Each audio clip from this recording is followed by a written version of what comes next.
Hi friends, welcome to my channel kitchen stories by ಹರ್ಷೋಸ್ಗೆ ನಿಮಗೆಲ್ಲ ಸ್ವಾಗತ. ಇವತ್ತು ನಾನು ವಿಡಿಯೋದಲ್ಲಿ ಮ್ಯಾಂಗ್ಳೂರ್ ಸ್ಟೈಲ್ ಮಾರ್ನಿಂಗ್ ಬ್ರೇಕ್ಫಾಸ್ಟಿಗೆ ಶಾವಿಗೆ ಸೇಮೆ ದಡ್ಡೆ ಮಾಡೋದು ಹೇಗೆ ಅಂತೇಳಿ ಹೇಳಿಕೊಡ್ತಾ ಇದ್ದೇನೆ. ಸೊ ವಿಡಿಯೋನ ಶುರು ಮಾಡ್ಕೊಳ್ಳೋದಕ್ಕಿಂತ ಮೊದಲು ಯಾರೆಲ್ಲ ನಮ್ಮ ಚಾನಲ್ಗೆ ಸಬ್ಸ್ಕ್ರೈಬ್ ಆಗಿಲ್ವೋ ದಯವಿಟ್ಟು ಸಬ್ಸ್ಕ್ರೈಬ್ ಮಾಡ್ಕೊಳ್ಳಿ, ಪಕ್ಕದಲ್ಲಿರೋ ಬೆಲ್ ಐಕಾನನ್ನು ಪ್ರೆಸ್ ಮಾಡಿ. ಸೊ ಬನ್ನಿ ವಿಡಿಯೋನ ಶುರು ಮಾಡ್ಕೊಳ್ಳೋಣ. ಇದಕ್ಕೆ ಮೊದಲಿಗೆ ಕುಚ್ಚಲಕ್ಕಿ ಮತ್ತು ಬೆಳ್ತಿಗೆ ಅಕ್ಕಿಯನ್ನು ನೆನೆಸಿಟ್ಕೊಂಡಿದ್ದೆ.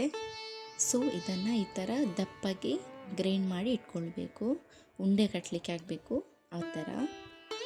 ನೆಕ್ಸ್ಟ್ ಒಲೆ ಮೇಲೆ ಇಡ್ಲಿ ಮಾಡುವಂಥ ಪಾತ್ರೆಯಲ್ಲಿ ನೀರು ಹಾಕಿ ಈ ಥರ ಮೇಲ್ಗಡೆ ಎಲೆ ಹಾಕಿ ಇಟ್ಟಿದ್ದೇನೆ. ಸೊ ನೆಕ್ಸ್ಟ್ ನೀರು ಬಿಸಿ ಆದಮೇಲೆ ಹಿಟ್ಟನ್ನು ಈ ಥರ ಉಂಡೆ ಥರ ಮಾಡಿ ಇಟ್ಕೊಳ್ಬೇಕು.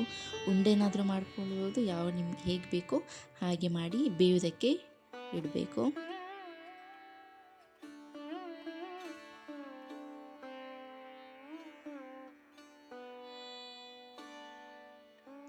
ಸೊ ಇವಾಗ ನೋಡಿ ಎಲ್ಲ ಉಂಡೆ ಮಾಡಿ ಇಟ್ಬಿಟ್ಟಾಯಿತು. ಸೊ ನೆಕ್ಸ್ಟ್ ಮುಚ್ಚಳ ಮುಚ್ಚಿ ಇದನ್ನು ಬೇಯೋದಕ್ಕೆ ಬಿಡ್ತಾ ಇದ್ದೇನೆ. ಇದು ಬೇಯೋದಕ್ಕೆ 45 ಮಿನಿಟ್ಸ್ ಸಾಕು. ಸೊ ಇವಾಗ ನೋಡಿ ಇದು ಬೆಂದಿದೆ.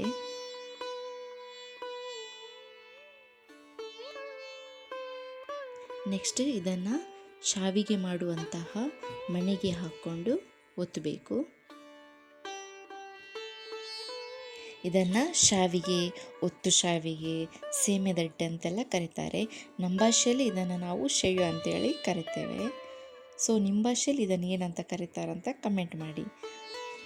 ಈ ಶಾವಿಗೆಯನ್ನು ಕಾಯಿ ಹಾಲು ಜೊತೆ ತಿನ್ನೋದಕ್ಕೆ ತುಂಬ ಟೇಸ್ಟಿಯಾಗಿರುತ್ತೆ ಅಂತ ಹೇಳ್ತಾರೆ, ನಂಗೆ ಗೊತ್ತಿಲ್ಲ.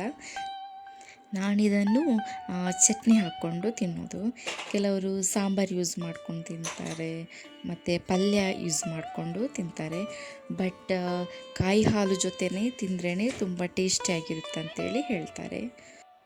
ಮತ್ತು ಇದು ನನ್ನದು ಫೇವ್ರೆಟ್ ಬ್ರೇಕ್ಫಾಸ್ಟ್ ರೆಸಿಪಿ ಕೂಡ, ನೀವು ಟ್ರೈ ಮಾಡಿ.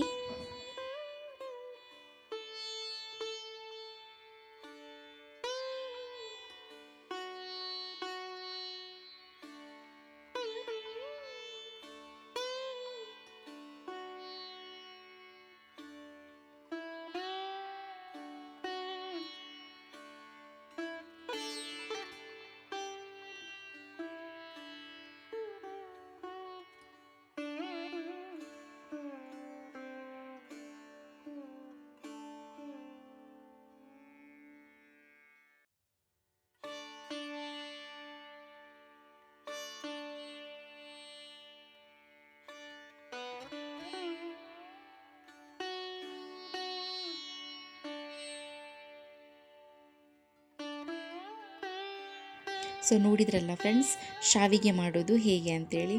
ಸೊ ಈ ವಿಡಿಯೋ ಇಷ್ಟ ಆದರೆ ಲೈಕ್ ಮಾಡಿ, ಶೇರ್ ಮಾಡಿ, ಹಾಗೆ ಕಮೆಂಟ್ ಮಾಡಿ. ನಿಮ್ಮ ಅನಿಸಿಕೆಗಳನ್ನು ಕಮೆಂಟ್ ಮೂಲಕ ತಿಳಿಸಿ. ಹಾಗೆ ಸಬ್ಸ್ಕ್ರೈಬ್ ಮಾಡೋದನ್ನು ಮಾತ್ರ ಮರಿಬೇಡಿ. Thank you.